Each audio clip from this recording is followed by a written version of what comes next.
Going on, everybody? How you doing? Van Scooter Shackelford, Buying Lake Cowboy here today at the Double S Ranch. We're outside today. It's Wednesday, April 15th, 2015. First of all, I want to say thank you to everyone that sent me the get well wishes and hope I'm feeling better because last couple of days I felt like SHIT.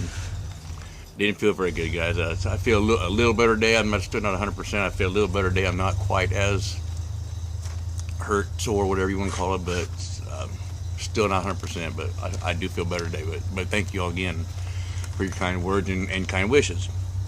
Like I said, today's April 15th. You got until midnight to get your taxes done. Barky dog next door over there. You got until midnight to get your taxes filed, guys. So if you ain't got them done, get them done. If you want an extension, I guess you got to go through a bunch of crap and get an extension. So get that all done too. Captain Katie Higgins, United States Marine Corps, is the first female pilot in the 69-year history of the Blue Angels. They finally let a girl. No offense. I know women are pilots too, but she proved herself that she could fly with the big boys. So, congratulations to Captain Katie. In Silver Springs, Maryland, two parents are under scrutiny for letting their 6 and 10-year-old kids walk home from the park 1 mile. They let them walk 1 mile by themselves. I know we all say, well, it was different when we were kids. No, it wasn't. Kids were still getting abducted back then. There was still the same old crap going on back then as there is today. People are still taking kids, they're still snatching them up. The difference is we have more people in the neighborhood looking out for us, I guess, is maybe the only difference. These parents say that they believe in a free-range parenting, which means kind of let their kids go where they want, so to speak, and do what they want, so to speak. And it's supposed to make them have self-reliance and responsibility for themselves, which I mean that's a good thing to have. It's a good thing to have, but if they said that the cops picked them up once before and took the kids home because the kids were walking by themselves. They we're just right down the road from a park, whatever, a mile. A mile is not that far to some people, but to others it's a long ways. In my opinion, a mile, not that far. I walked a mile to school every day. Well, not every day, but on certain days when we could walk to school, we walked to school by ourselves. We were about the same age too, so I don't know. It's just everybody's having a big old fit about their kids, and now they're saying that the parents are neglecting their kids and they don't care about their kids. Yeah, they do care about them, It's another one of those things where, you know what, I appreciate you watching out for my kids, but keep your nose out of my business. Okay? Let me raise my kids the way I want to, okay? Now you got the child protection services in there involved sticking their nose in someplace that doesn't belong. They just need to get the hell out of the way and let the people go back to living their lives and raising their kids. So CPS, you guys, and I got a whole nother story about that CPS thing and why I have no use for you people, but I'll save that for another day. It's another can of worms I don't want to open up right now, so. Hopefully these people can get their CPS out of their lives and let their kids and go on to live happy, healthy lives. Alaska Airlines Flight 448. I'm sure y'all heard about this over the news. I saw it on the news. It made national news about the guy that worked for one of the runway crew, and he climbed up in the front baggage compartment and fell asleep and took a nap. Nobody knew where he was at. They get everything all loaded.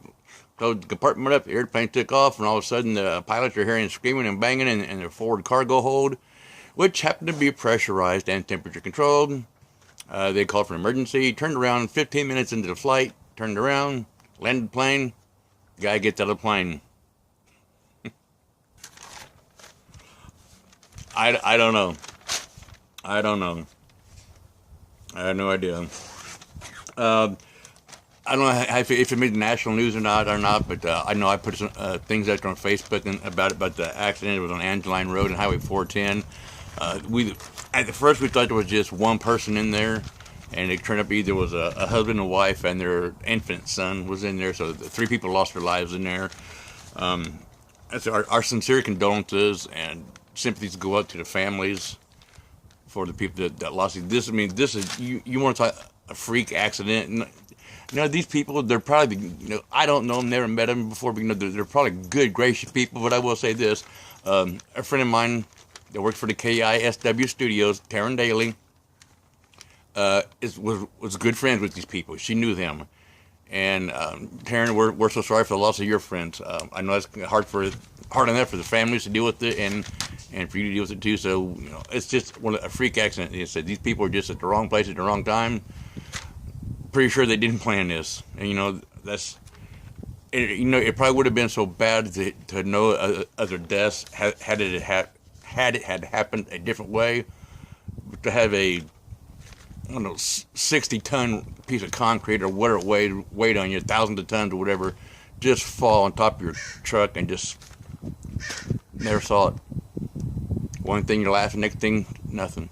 So tragic way to go, man. Tragic way to go. So our condolences and heartfelt sympathy to the families and to the friends. Taryn, that includes you. So,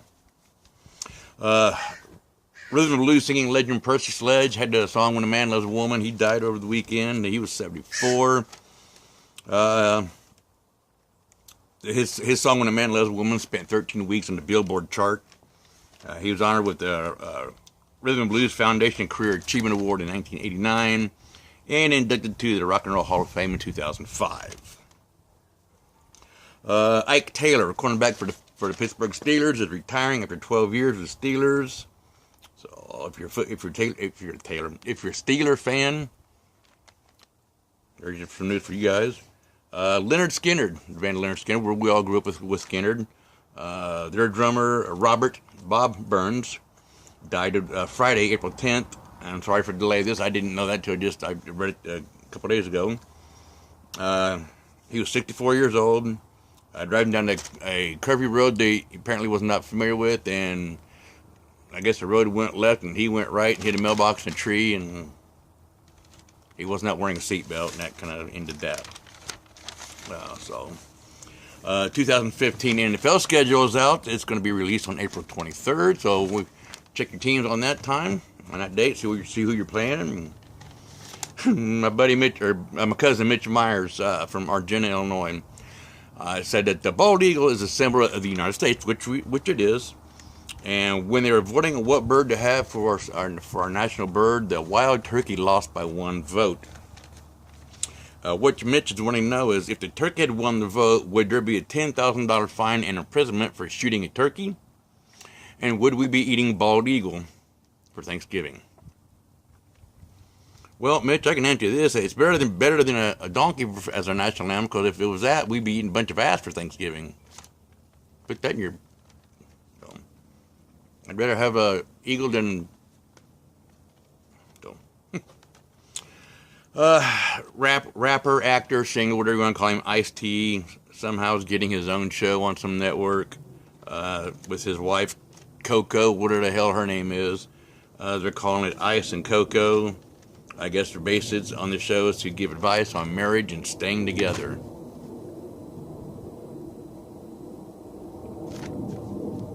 I just read it, folks. I just read it. I don't write it. I just read it.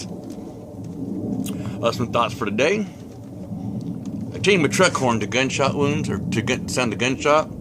People get out of the way a lot faster now. You can tell a lot about a woman's mood by if she's holding a gun or got your hand around your throat. She's probably pissed off.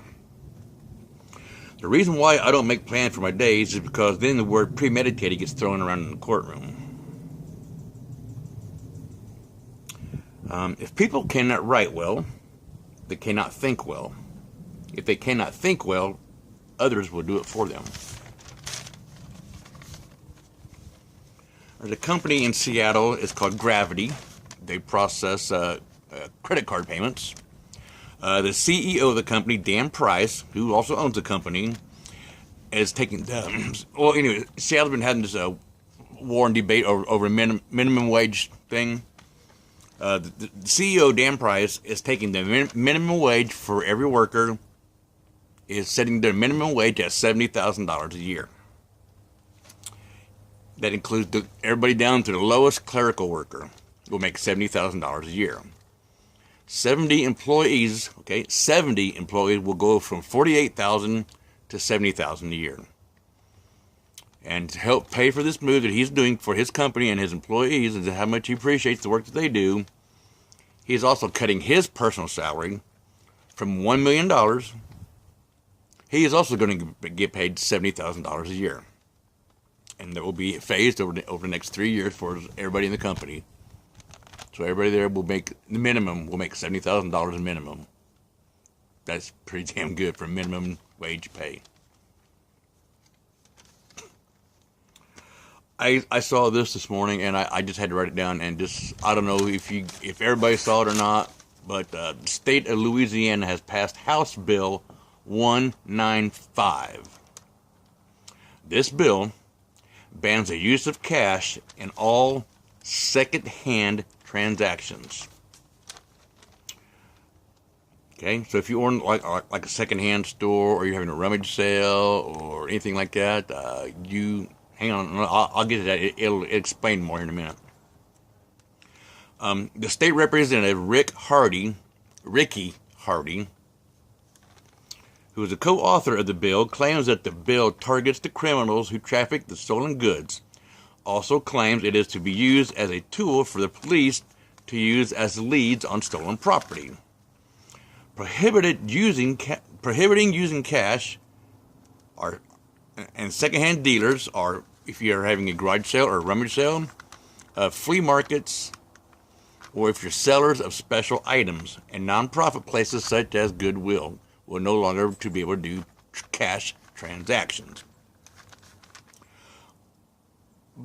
So once again, if let's say I'm a secondhand dealer, let's say I own a flea market or whatever, okay, and somebody says something, hey, would you like to buy this? Maybe you can sell it at your flea market and make a few extra dollars on it.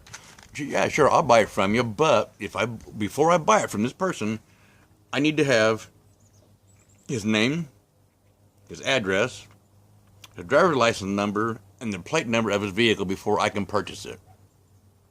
Because that way, if it comes back stolen, somebody gets it and it's stolen, and they come to me and want to know why I bought stolen merchandise, I can give them this information. I mean, I kind of see the good in it, but it's also like, really? We have enough bills out there now. It's just getting stupid. Pawn shops are not, no, they're exempt from this. And churches, if you have like a church rummage sale, whatever, churches are exempt from this also, which I don't know. It's just Louisiana, go figure. That's all I got for today, guys. So, like I said, it's a great day out of today, and I'm looking at the clock it's like 12 minutes, so I've taken up enough of your time today. I will see you guys on Friday, and hopefully I'll be all rested up, be close to 100%. So, with that, from the Double S Ranch, Bonnie Lake, Washington, Van Scooter, Shackelford, the Bonnie Lake Cowboy, and the Coconut, Kitchener Sunrays. From Double S Ranch. We'll see you guys on Friday. Have a good one, guys. Thanks for looking at me. Thanks for listening. Bye.